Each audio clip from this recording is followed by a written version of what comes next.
Hello and welcome to Happy Horror Time. I'm Tim Murdoch. And I'm Matt Emmerd, and today's special guest made her feature film debut as Judy, the final girl in the 1988 horror film Night of the Demons, where she not only had to fight off some overly aggressive boys, but her entire group of friends after they all became possessed. And all she wanted to do was enjoy a low-key Halloween night in her cute little Alice in Wonderland costume. She also made her return to horror over 30 years later in 2021's independent slasher film Reunion from Hell. Please welcome to the podcast, Cathy Podewell. Hi. We are so happy to have you here. And so, we read that you were born in Illinois, then went to college at UCSB and majored in theater arts and dance. So did you always know you wanted to be a performer even at a young age?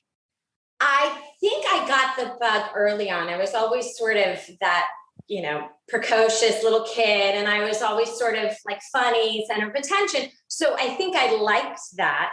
But my grandparents in Chicago were veteran theater actors. And actually my grandmother was on, there's a fabulous documentary on Studs Terkel on HBO.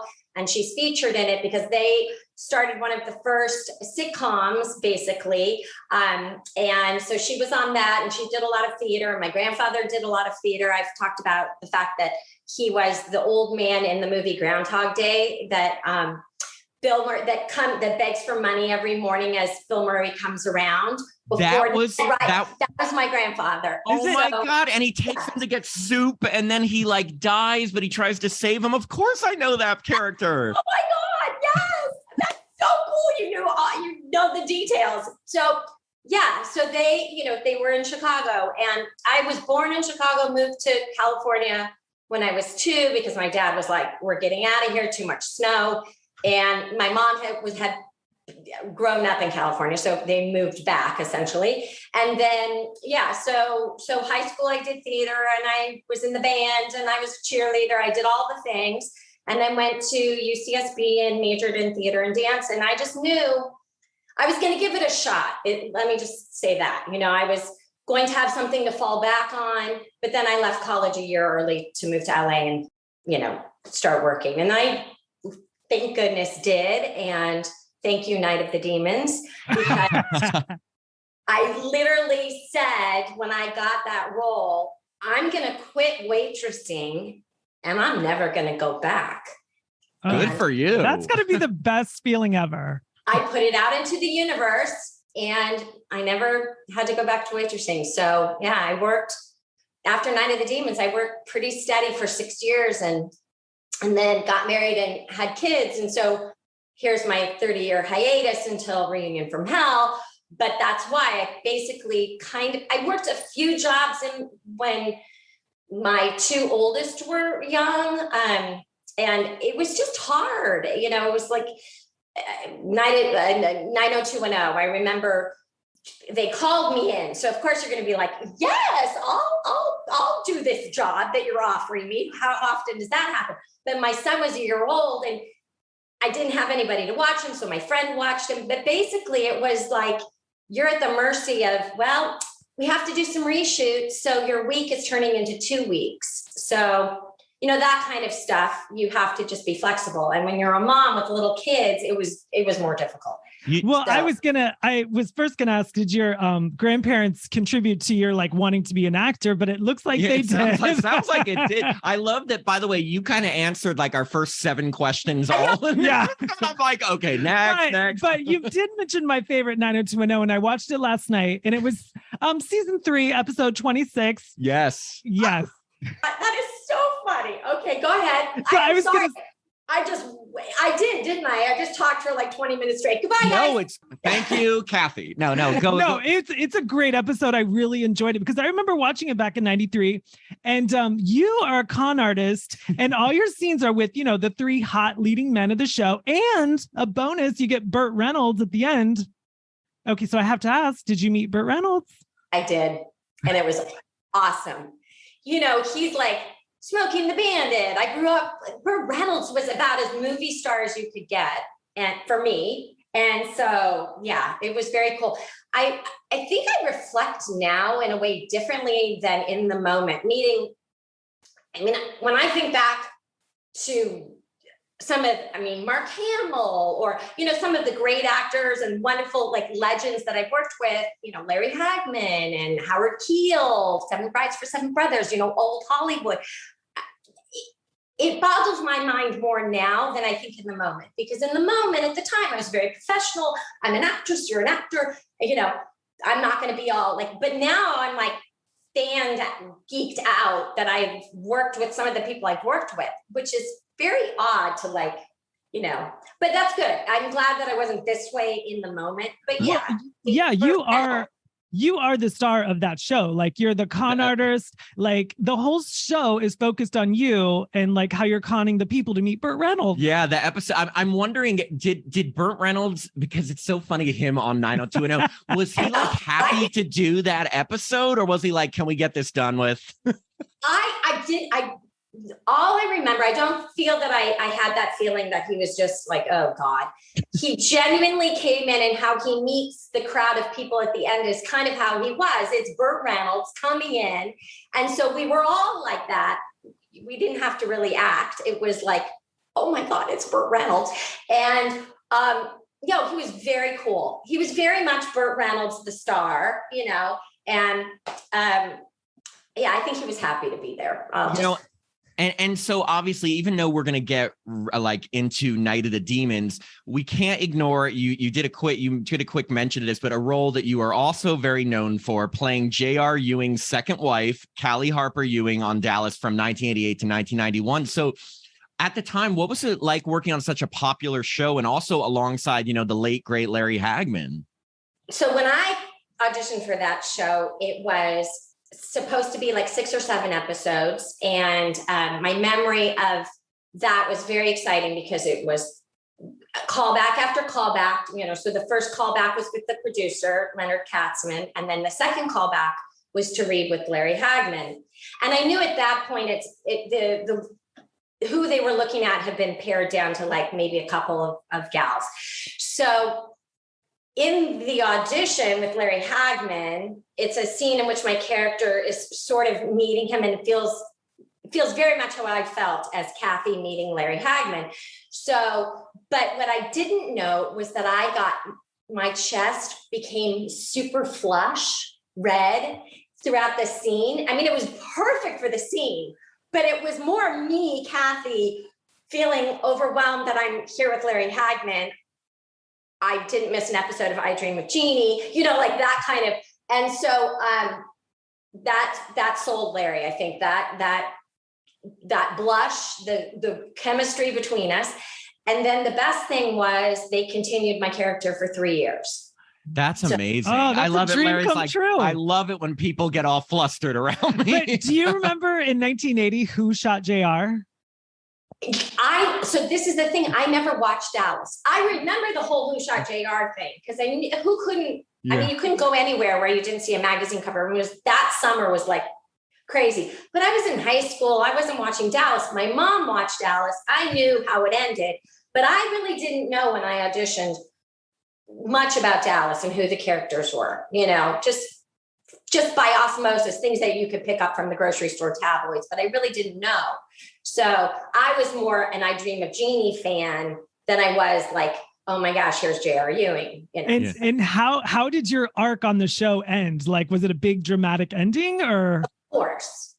It goes off into the sunset with JR's baby, and he kind of lets her go. So some people have said it was like the only nice thing JR's ever done is to let my character kind of ride off into the sunset with a new love, Were you like at the time, like just grateful that your part had lasted for that many years? Or were you like, no, keep me going? Like I was, I knew the show was coming to an end. So I knew that it was more than likely they were going to fade, because there was not a lot to do. And they were bringing in Barbara Eden, oddly enough, at the end. So I kind of knew that my character was headed out. And they basically said to me, look, we love you, but we're going to fade you out. But they did bring me back for the finale. So I feel very honored that I was in the very last episode, which is sort of a throwback to It's a Wonderful Life. So that's the whole scenario is JR is like what life would have been for everyone. And you got to come back for the reboot. The reboot. Yeah. The reboot. When Larry Hagman passed away, my neighbor was the showrunner, producer, Cynthia Sidre. Oddly enough, we lived 3 doors down from each other for 30 years.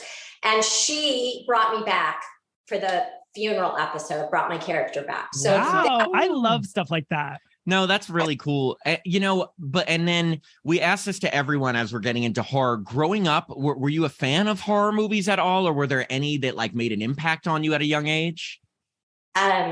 So I loved Halloween, but I experienced Halloween for the first time.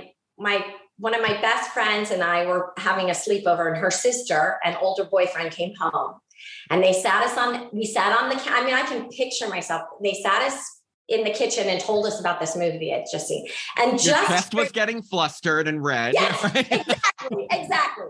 So that was sort of like my first, I feel like, experience with horror, and Friday the 13th, and went through all those 80s, horror films. But not to the extent, I'm not, I haven't seen the more current, like the Saw series or any of that. I haven't really seen. So don't worry, there's no pop quiz. Okay, Cathy, now we get to the quiz. Okay, there's 38 questions. I hope you get them all. In Halloween 7, just kidding. No, okay, so now on to the movie that, it's become such a major cult classic, and it spawned 2 sequels, a remake, the original Night of the Demons. We were just wondering, what was the audition process like for the role of Judy? And did you know when you were auditioning that she was the final girl? That's a really good question. Nobody's ever asked me if I knew in the audition if she was going to be the final girl. I think the first audition was just a scene, and I had no idea what the movie was about. You don't get the whole script. So I honestly think that probably till I got the role. I don't think I read the entire script and knew that she was the final girl. Maybe at some point they mentioned it to me, but I knew I had a lot of scenes. So I thought that was cool, that I knew she was significant. At what point I knew she was the final girl, I'm not quite sure. But I do know now, like Kevin Tenney, I thank the casting director, because Kevin Tenney, after reading a bunch of girls, when Tedra, the casting director, showed Kevin my headshot, he was like, he had a hard time. He thought I was too old. Like, he couldn't put me, who had come into audition. My headshot kind of read old, which is true. It did. I had bad headshots. It just was too sophisticated. I was playing way younger than I was, but it was, so she goes, no.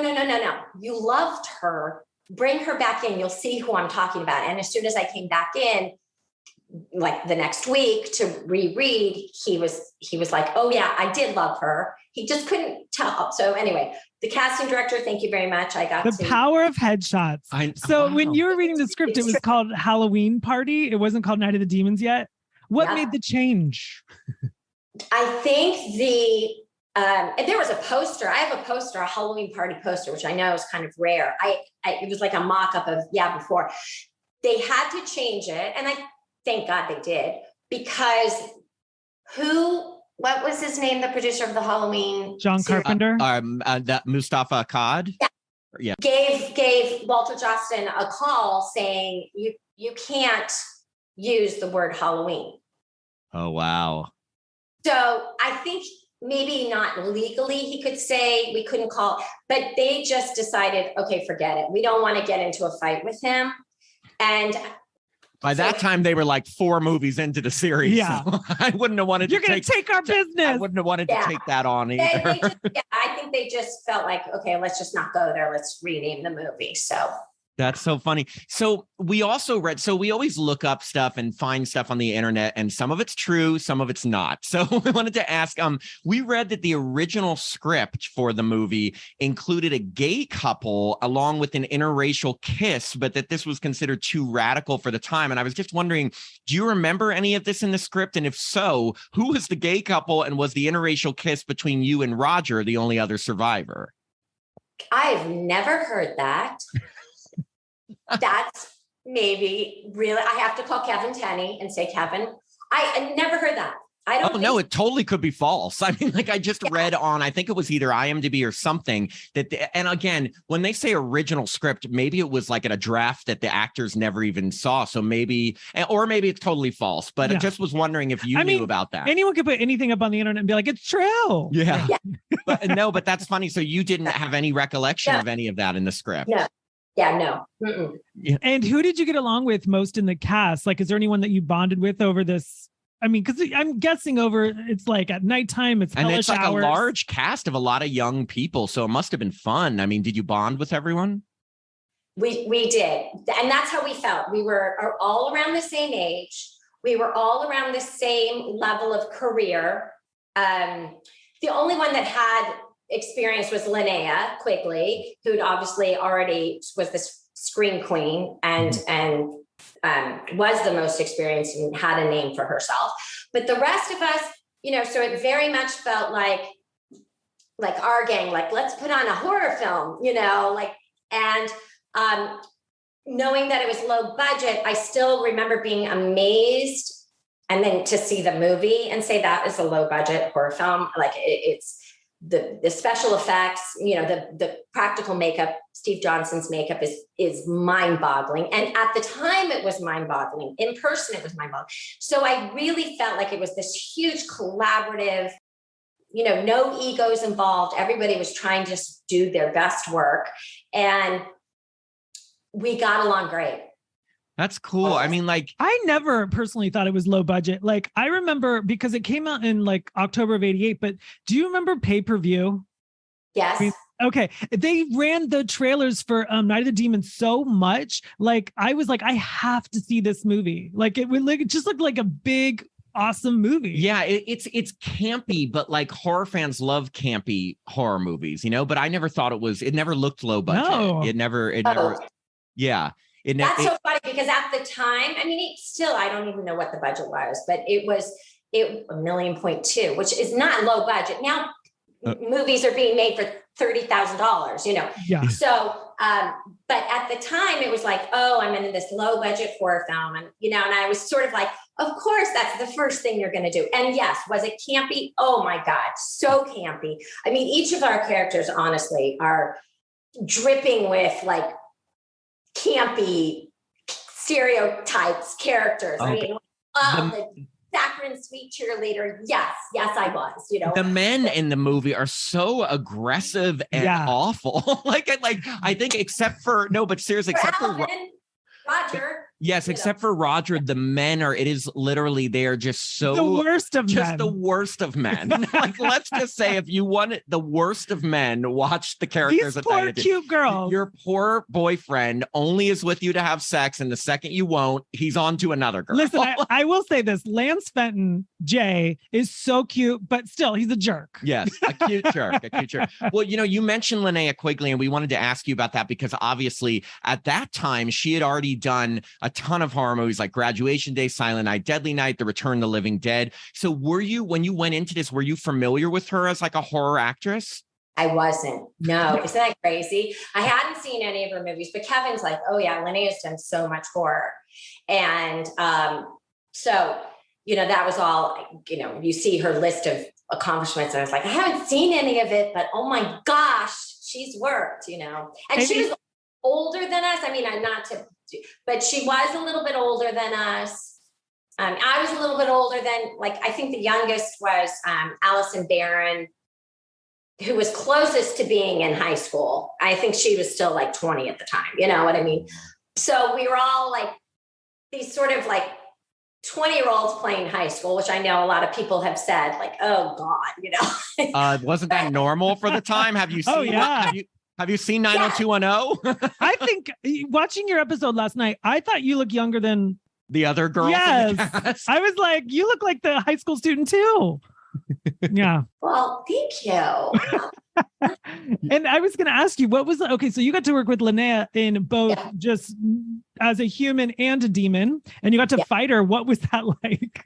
Well, first of all, my memory is, thank God I don't have to sit in the makeup chair for the 8 to 10 hours that they had to. I mean, the burn makeup, oh my God.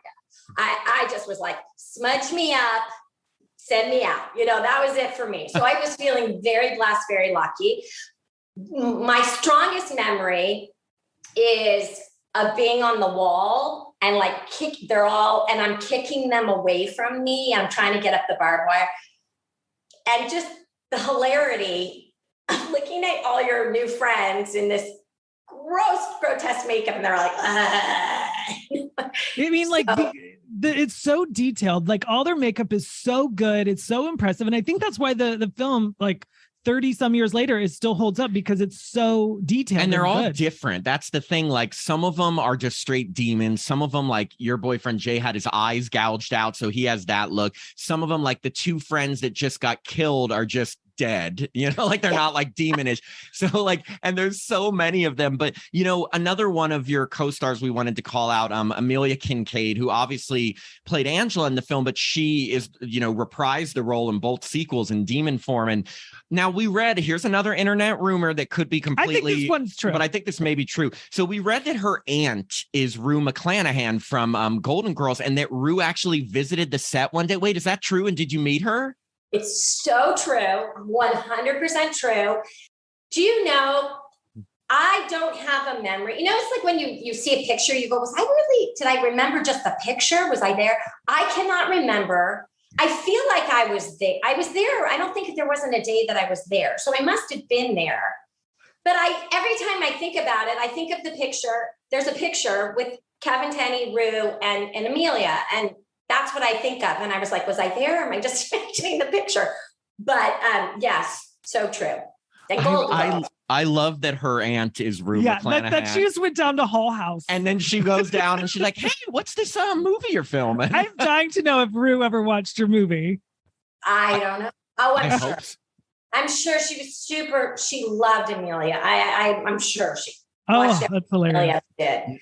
And actually, I do have to say, I knew about Linnea's credits, but I also knew that at the time, Amelia had been a dancer and was in the Stray Cats video. Did you know that? I knew she was a dancer because, first off, that scene in the movie is like really well done, and that's her. But I didn't know about that video. No. Yeah, she did one of the Stray Cats videos. I want to say Sexy and 16, or I can't remember. But anyway, that I knew. And I was as much impressed with that as I was Linnea's credits for horror. I was like, oh my gosh, you were a dancer in a music video. Like, I love it. Well, remember music videos like in the 80s and early 90s were huge. Everything. Yeah. Everything. Yeah. And what was it like to work at Hull House? I mean, like, I heard that the filming location was not in the best area of LA. Was it scary there? It was. I mean, everybody has their own stories. So we'd go in and we parked, and it was gated off, but it was a house that ultimately was torn down, is now a Ralph's, in sort of the downtown, kind of by USC, not the greatest area. But again, we were contained, so I never felt unsafe. But I think Billy Gallo tells a funny story of an old woman walking by, and he's in like full I think after he'd been killed, and a woman walks by and she looks at him through the fence and she's like, get out, or something really horrifying. And he, and there was just a creepy vibe. Obviously, you're filming a horror film in this old hotel. Huge, it felt like a hotel because it was so big. Abandoned home at night for a month. It had an air of creepiness, so much so, like our quote unquote dressing rooms were in the empty rooms upstairs.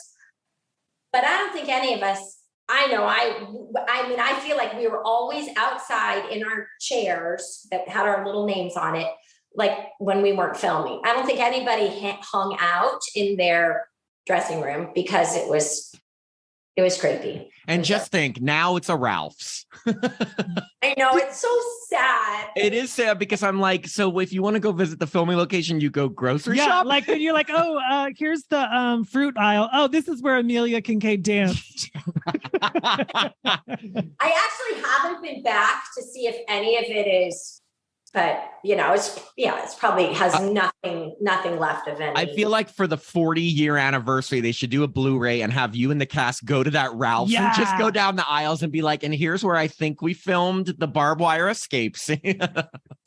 That is so funny. So you had mentioned the director, Kevin S. Tenney, and wanted to give him a shout out because, as a podcast dedicated to horror, he's directed a lot of genre films. And at that point, he had directed actually one of my favorite 80s horror movies called Witchboard before Night of the Demons. What was his style like on set? Like, was he very light and easygoing? Was he very serious about his craft? What was he like to work with? Super light, easygoing. Very much you felt like he would advocate for you. So much so that actually he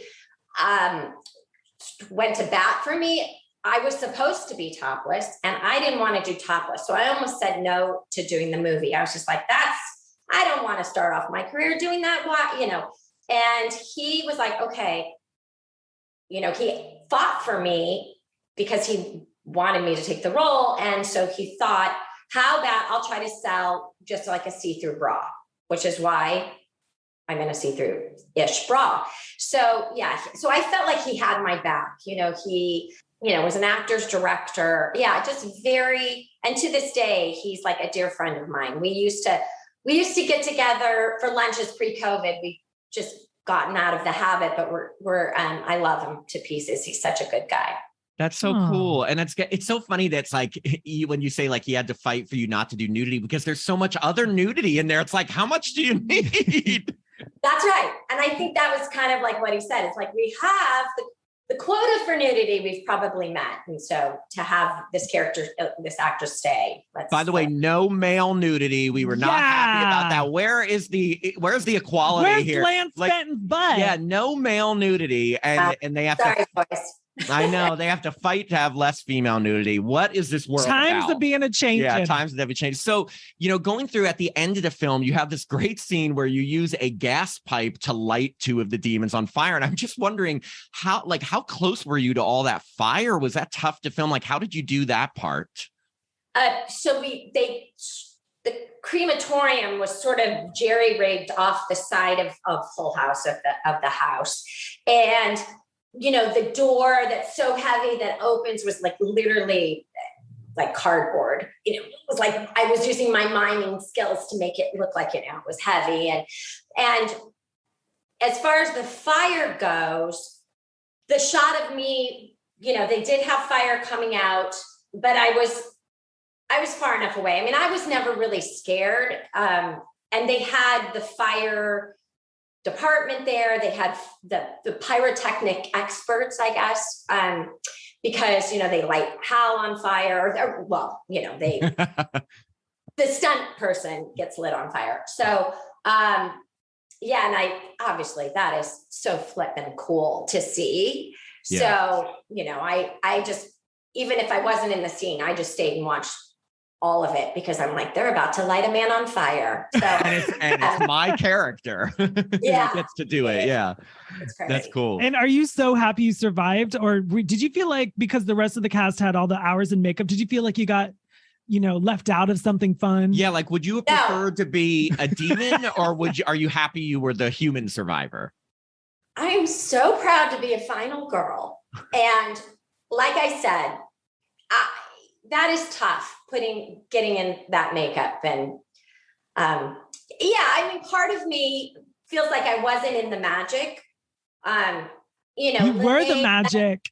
But I mean, it was magic. It was movie magic, just not the facial makeup, but like Linnea's body and for the lipstick scene and all of that. How cool. So, again, I'm very proud to be a final girl. Yeah. And I think that's awesome. And, something I wanted to mention that I think was groundbreaking about this film is that, so in 1988, there weren't many horror movies that had a Black survivor, and as we mentioned earlier, the character of Roger, played by Alvin Alexis, he survives with you. And another thing that's really cool is you both kind of have a platonic friendship. And back then, if a guy survived a horror movie, it's usually like the boyfriend of the final girl. So I'm just wondering, did you know notice or was it ever talked about at the time that this was a pretty groundbreaking thing for a horror movie to have like a Black survivor, to have platonic friends, or was it just like not a big deal?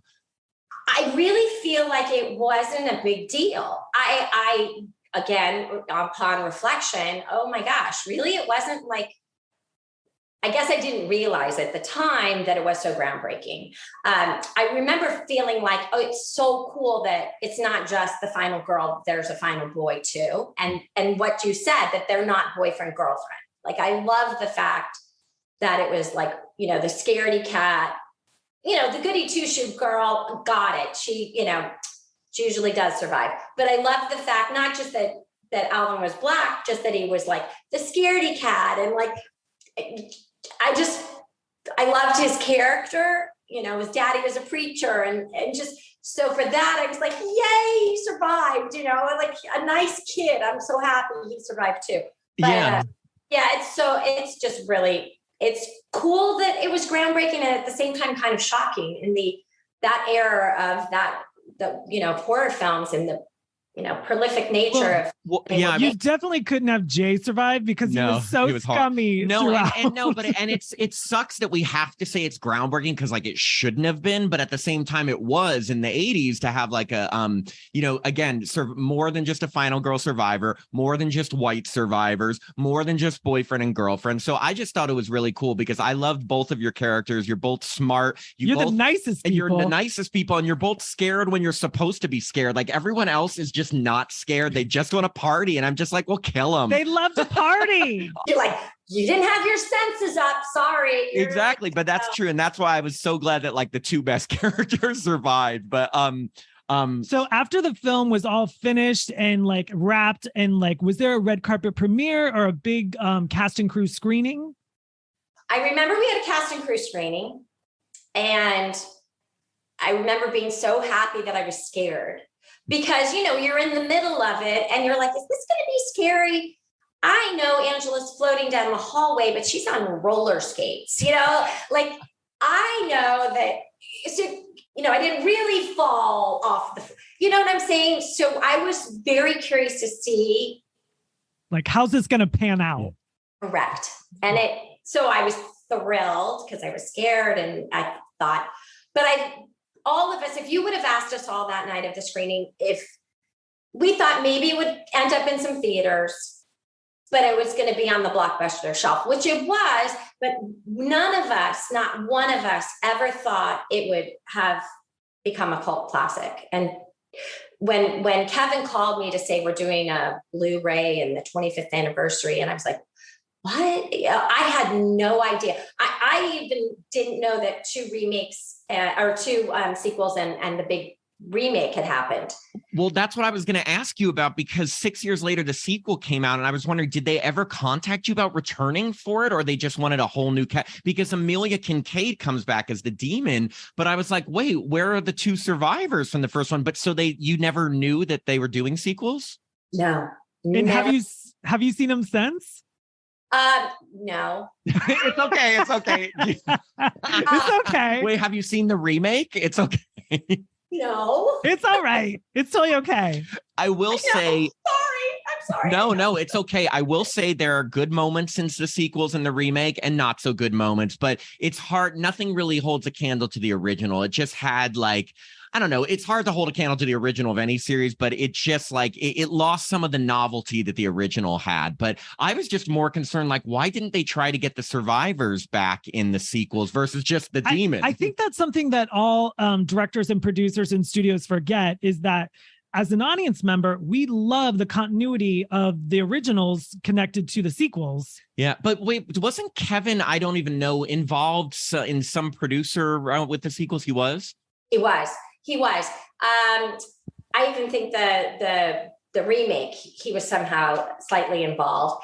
And I've heard that from everyone. I mean, fans that have come up to me that nothing compares to the first, which is exactly what you said, that there's moments in the other films that are really interesting or really intriguing, but that it just, right, the first is something special. So that's good. And Kevin will defend all of them, and I haven't seen them, so I can't really comment. I just heard certain things. but yeah, I would love, I don't know that the rights are out there to be, taken and bought from Walter Johnson, but like, it would be so cool. Like Alvin, where's Judy and Roger now?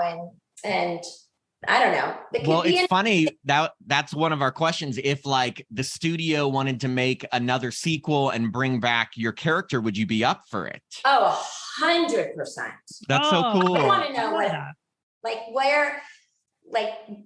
what did that do to their minds? And I think it'd be really interesting. So I would love that. Talk to Kevin. Let's get him doing it. I know. I think he said there's some hold up. But yeah, so always the rights. Yeah, because rights are always the problem. It's not unheard of for movies to have a direct sequel from the original, because I mean, look at the new Halloween Ends. Yeah, I mean, Halloween and Jamie Lee Curtis, you can come back years later, but it is because, having survivors, you want to know what happened to them later. And you can bring Amelia Kincaid back too, and you guys can go back to the Ralphs, Hull House, and battle her. Just have it in a grocery store. Okay, so I do want to fast forward 33 years to 2021 when you made your return to horror by starring in Hayden Newman's independent slasher film Reunion from Hell. Now, Hayden has become a true friend of the podcast. We actually had them on the podcast a few months ago, and we were just wondering, how did you get involved with that film? Like, when did you first meet Hayden, and how did it all come to be? So oddly enough, these 30 years, I've always said, when somebody says, "Oh, don't you miss acting? Don't you want to go back?" And I'm loving being a stay-at-home mom. I want to raise my kids. I get this time with my kids now, and I have the rest of my life to act. So I said, when my youngest graduates high school, why not? I'll go back, or I'll try. Literally 2 weeks after she graduated in 2020, Hayden sent me an email. I wrote a script. Would you read it? I'd love for you to play my mom. And I read it. Well, first of all, I thought, well, that's kind of weird. I go 2 weeks later, it's like, wah. And I read it and I thought, oh, this is cool. And when you go back to saying there were no gay characters in Night of the Demons, originally or not, in the final thing, obviously they're not. But I thought, this is really cool. This is groundbreaking. This is a cast of characters that are friends that happen to be LGBTQ. Exactly. It's not like highlighted, the token gay character in the horror film or whatever. This was like a genuine group of friends. And so for that reason, pretty much alone, I was like, yeah. And I felt like it was kismet because I've been saying for 30 years, like, she graduates, I'm there. And so here is this opportunity that I felt like I couldn't say no to, plus that I felt that it was super unique and original and groundbreaking. That's so cool. Had you met Hayden before that email, or was it? No. It's just a random email. Wow. They got my email address, I think, off of IMDb. So it was just a cold. Wow. I did think that they were, that I had met them because the name sounded so familiar. So Hayden was like, "Oh, well, we're friends on Facebook." You're like, okay, done. Oh, that's what it is. But yeah. Well, and I just wanted, as you said, you play Laurel Connor, the mother of main character Riley, and it's quite an emotionally and physically draining role. So what was the whole experience of shooting that like for you? Because there's a lot in it for you. It was fun. It felt really like getting back up on that horse. You know what I mean? Like, it just felt, I remember that feeling of being on set. And yes, emotionally, it was, that's why it was so juicy for me too. It wasn't just, I don't know, there was stuff to be scared of as an actress. And so that's always like, go towards that, the mother handling her child's issues and obviously what happens, at the end. And so fun, just really fun. And did you enjoy getting to be a final girl yet again? Yes. Yeah, because you get to survive. Look at you surviving all the horror movies. I know. So a true final girl, final woman, final mother. Yeah. Cool. So, when we had Hayden on, Hayden just did a sequel, Reunion from Hell 2. But in this film, the role of Laurel Connor is played by another horror great from Nightmare on Elm Street, Lisa Wilcox. And was just wondering, was there any reason you didn't reprise your role in a sequel, or was it just timing didn't work out? It was bad timing. There was a glitch on my end that I was nervous about. So my bad, but I'm so happy. I hear Lisa did a great job. So it turned out to be, weirdly enough, like a Nightmare on Elm Street reunion, because Hayden got 3 cast members alumni from previous Nightmare on Elm Street movies: Lisa Wilcox, Danny Hassel, and Mark Patton. So it just is weird, because we even asked Hayden, like, did you set out to make like a Nightmare on Elm Street alumni? And they were like, no, but it just had all these, actors. But Hayden has nothing but incredible things to say about you, your performance, just you as a person. And now, having met you, it's all true. It's just like that you're the sweetest person. So like, I know Hayden really enjoyed working with you. I love Hayden. We do. We absolutely love each other. So, and I know that we'll work together again someday for sure. Like, that's great. Yeah. And just to kind of starting to wrap up, like looking back, you mentioned that at the beginning when you filmed Night of the Demons, obviously you weren't aware of the fandom behind it, but when do you think you first became aware that Night of the Demons just had such a huge fan base, or had become a cult classic? Like, when do you think it clicked for you about that? Believe it or not, like I said, I did not know that it had become a cult classic. And I tell this story that I was at my Trader Joe's, I think the year before the 25th, like we did the commentary track on the Blu-ray. So 24 years later, and the Trader Joe, my checkout guy that I always seem to like get in line, just was looking at me weird. And finally he says to me, "You're Cathy Podewell." And I was like, how do you know that? What? You're a young guy. Like, what? I was trying to think, like, Dallas was before I haven't been on screen or on television for so long. So I was like, what does he know me from? And he went, Night of the Demons. I was like, Night of the Demons? What? Do you have an old, like, VHS? Like, I could not understand how he saw Night of, like, where'd you see that? He goes, what? It's a cult classic. So he's the one who told me. I was like, no, it's not. It is. I thought it was the funniest thing. So I called Kevin Tenney. I was like, what? Is this true? And he was like, yeah, actually. And then, we got reconnected. And so he was like, yeah, we're going to do a Blu-ray. And it's crazy. I love it. I mean, it's been on my radar ever since. Oh, I mean, since I was a kid. Out. Yeah. And that's the thing. Like, it always was one of the big 80s horror movies. Like, yeah, it's like, I feel like it's always been known even since probably the 90s. Oh yeah, and like that opening with like the cartoons and the music. Yeah. I love that music. I do. So well, speaking of the fandom, have you ever appeared at a horror convention? And if so, and if so, like what do you get asked the most about this? So yeah, I've done a few conventions. Actually, the first convention I ever did, I love to say that it was for Dallas. And that before my Trader Joe's encounter with the guy telling me it was a cult classic, I should have known, because I think it was before this that I did this Dallas reunion at a horror convention. And not a horror convention, sorry, at just a regular convention. And more than half of the people that came up to me were Night of the Demons fan and brought me Night of the Demons stuff. So that was truly my first indication, like, what is up with this? So yeah, it was that was very mind-boggling. And then a couple that I've done since, I'm trying to think, the nicest horror fans are by far the nicest, oh my gosh, most enthusiastic group of people. We agree. We those agree. Dallas people know nothing, but I mean, super nice, but like a different, like your regular autograph seeker, I think is a different, they just want you to sign something. Thank you so much. But the Night of the Demons fans are like, want to tell me the first time they saw it.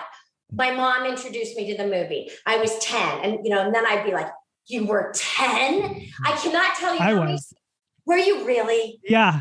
Oh, I might have been 11. Oh, yeah. I'm not good with math. 11 seeing that's no better. Linnea Quigley with the lipstick scene at 11. Well, that part did nothing for me. But you were like, hey, why do I feel nothing right now? I feel nothing. But now Lance Fenton, on the other hand. I mean, look, I'm trying to be him. Look at my hair. Are there things, but Cathy, are there things that people ask you about the movie, like a very common question, or is it just different all the time? I think at a convention, it's not so much the questions for me. It is more they want to share like what it's meant to them, which is to me what's so beautiful. As far as the fans coming up and but as far as interview questions, you guys have asked some really good, unique questions. So that's thanks to Matt. I did nothing except watch 90210. No, that was no. Well, I mean, because here's the thing, like, Cathy, like, we are big horror fans. Like, what exactly you say about like these fans, like, that's truly who we are. And we are just like, if we get the chance to speak to these people that we grew up loving in these movies, like, we want to ask them everything. And we're such fans that we know all these details and are so like, you a million people can do an interview and say like, hey, did you have fun working on the movie? Blah blah. But we like genuine enthusiasm. Yeah, we're genuinely enthusiastic. So we want to know, like, okay, during that scene and during that part, did you do this and did you talk to this person? So yeah. But that's what I'm saying. That's the horror. That's what I'm saying about you guys, because I feel your passion. It's not just you have genuine passion. You've seen the movie, this is your thing. So it's a beautiful thing because I get that feeling. And that's, as an actress, you can walk away from something and have a meaningful experience, which I pretty much did every single time I ever worked on something. But, that the long lasting effects of Night of the Demon is really, I'm going to get emotional right now. It's crazy. And it's just made crazier by the fact that it's low these many years and we're still talking about Night of the Demons. It's like, again, none of us thought it was going to die on the blockbuster shelf. So this is just crazy to me. Yeah. Well, I have to ask, do you still keep in contact with the rest of the cast and crew? We do. I mean, that's the best part for me about doing the conventions is getting to see them, meeting the fans, obviously, but also just having little mini reunions. We were supposed to have a reunion and obviously COVID kind of derailed and I haven't sort of jumped back on the train. And I know Amelia and Linnea do a ton of conventions and I think Hal's starting to come out now and even Alvin. So hopefully soon we'll have another get together. But I talked to Kevin. Like I said, we used to have lunch all the time. And so, yeah, I love everyone. I mean, that's great. And 2023 is the 35th anniversary. So, I mean, perfect time for another cast reunion. I think so. So we'll see. Fingers crossed. I have to ask. I already just said that. I have to ask everything. You have to. Everything I have to ask. Have your kids seen Night of the Demons? That's another really good question. We love to know that. Well, that's why when you said you were 11, I was like, my adult children still haven't seen it. No, out of my 3 kids who are 30, 28, and 20, only my 28-year-old has seen it. And she came with my husband and I. We went to a screening, I think, for the 30th. So, yeah. So she was like 23 when she saw it. So. Okay, first off, 11. First off, you were 11. I have to say this, Cathy, and I'm not just saying this, just blowing smoke up your ass here. You do not look old enough to have a 30-year-old child. I'm sorry. You look incredible, and we're gonna have to take a screenshot, because it's podcast is audio, but when you just said you have a 30-year-old kid, I was shocked. like, wait, I thought you were gonna say you had a 13-year-old kid. Yeah. Oh, you guys are so sweet. I swear I mean that. When you said 30, I was doing the math in my head. I'm like, you got those Goldie Hawn genes. Yeah, but thank you. I love Goldie. But now, after giving you a big compliment, I'm now going to switch and say you got to get your kids to watch this movie. Yes, they have to. My niece is well, that's part of, and I think maybe Hayden has mentioned this, but that she it had just come out to me when I got the script too. And she's a huge horror, and she wants to be, I think she's going to be a horror director. She like makes little mini horror. And so that too was, because when I said yes, and then we went for Thanksgiving after I filmed it and I was telling them about it, I tell the story of like, she heard me talking about it and it was like, oh, and it was, anyway, it was just a moment. It was a beautiful thing. So, that's great. Yeah, so my niece has seen it a ton, but and is a huge fan. Wait, what is your niece's name so we can remember in the future when she becomes a big horror director?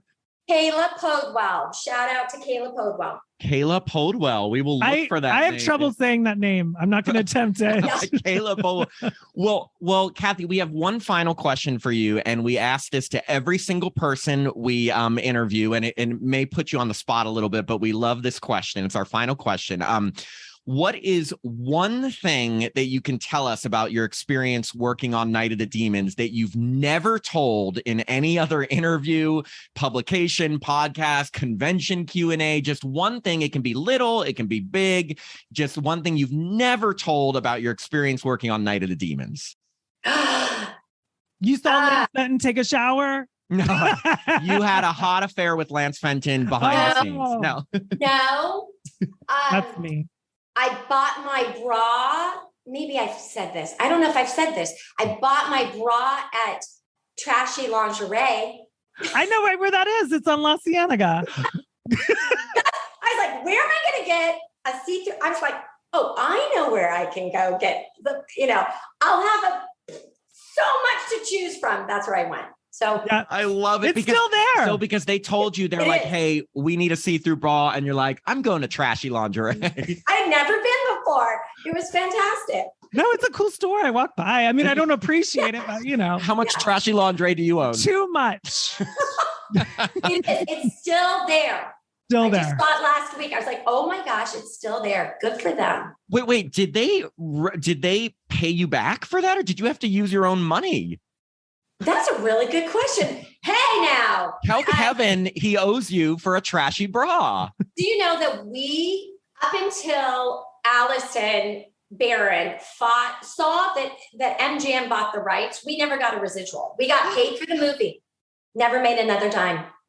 And then, so with all this Blu-ray stuff, nothing. So Allison got the SAG lawyers to talk to MGM, and we each got a few $100s, which is better than nothing.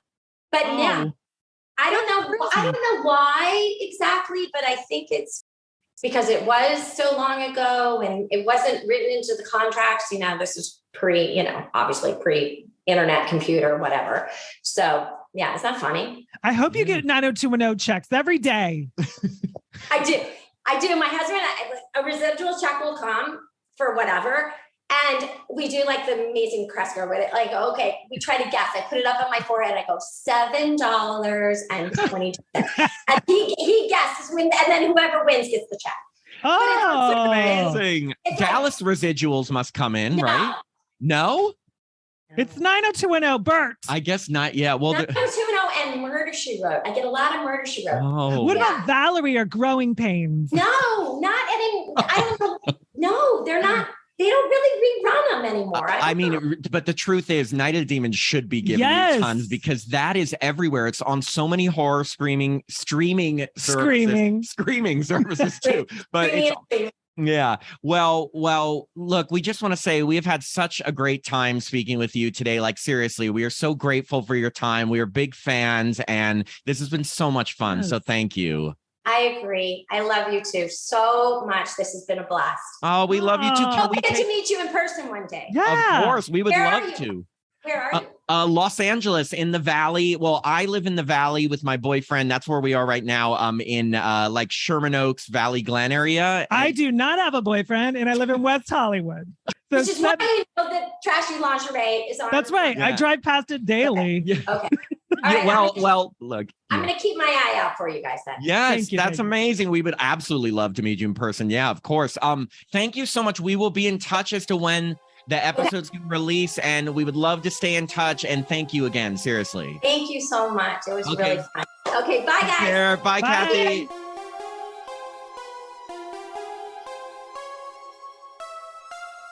We hope you enjoyed this episode of Happy Horror Time. This podcast is hosted by Tim Murdoch and myself, Matt Emmert. It's co-produced by Jacob Randall. We release new episodes every Monday, and we switch off between reviewing new horror films with spoilers and interviewing horror stars, so there's something for everyone. You can listen to the podcast directly from our website, that's www.happyhorrortime.com, or from Apple Podcasts, Spotify, Pandora, or wherever you stream podcasts. And if you'd like to support us, please sign up to be a patron at www.patreon.com/happyhorrortime.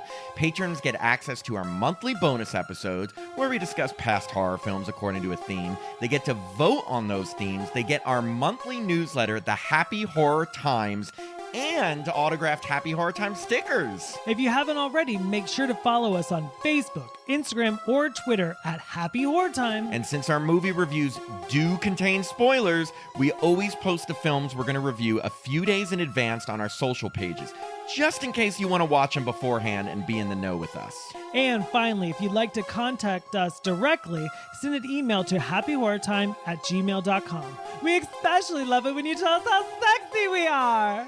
I'm Matt Emmert. And I'm Tim Murdoch. And we hope you have a happy horror time.